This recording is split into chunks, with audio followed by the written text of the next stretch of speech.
Bringing out Verify, their investment strategist, Cinthia Murphy. Cinthia, it's great to see you. And I want to start with something here that in your notes you mentioned, words of wisdom, right? Because I think in markets like this, we've become so short-term, and sadly, Wall Street has become so short-term. The message to retail investors is like, if we're down today, you should be out the market. If we're up tomorrow, you should be in the market. No one can do that. I love this quote that you have from Denise Chisholm. Yeah, it was a great conversation. What I loved about that, too, is exactly to this point about we are very quick to lose our long-term focus. And if you think about how markets work, markets are always pricing future expectations. So when we get hit with a shock, a surprise, like the tariffs were, they were bigger than we all expected, they were more comprehensive, we can very easily overreact. And we throw the baby out with the bathwater. Right. We just like go into a panic.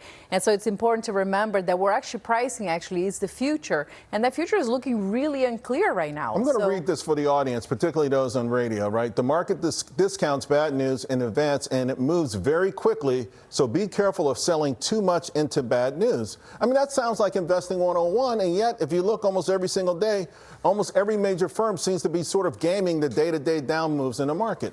Yeah, I think what's been interesting is I've been seeing more and more economists starting to parse the difference between exceptionalism and resilience. And so we may be fretting about, are we exceptional anymore, or are we not? The truth is we're still resilient. As an economy, we're very resilient. The market is very resilient.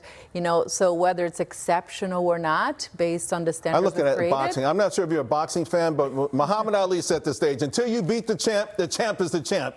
Here's another thing that you pointed out, ETF flows, $230 billion, a lot of it U.S.-centric, right? The Vanguard S&P 500, the iShares Core S&P 500, the Spiders portfolio S&P 500, a lot of money still coming into U.S. Yeah. Not only that, do you say the type of funds that these are matter? Yeah, well, the message here is $230 billion just into equities. So it's more than $300 billion year to date so far.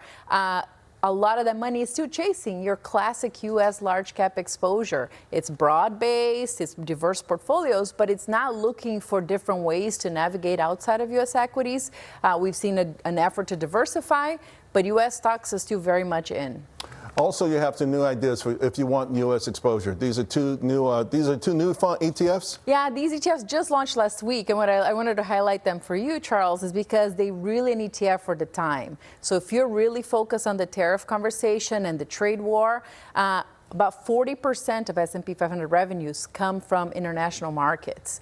So these ETFs look for companies that generate at least 50% of the revenues in the U.S. Right. So it's kind of like, focus back into America. So it's a way to continue exposed to U.S. large cap exposure, but really focus on companies that are generating the revenue here. The Global X S&P 500 and the Global X S&P U.S. market leaders. And just one other thing, I love this, the nearshoring and reshoring, if you want to make an investment based on that as well. Yeah, it's a thematic type of exposure right now, but if you really believe in the Made in America is the future push of infrastructure, of industrials, of manufacturing, these ETFs invest in the companies that are doing that, right? They're building that infrastructure, or they are generating other revenues here. They're manufacturing, logistics, transportations, all that good stuff.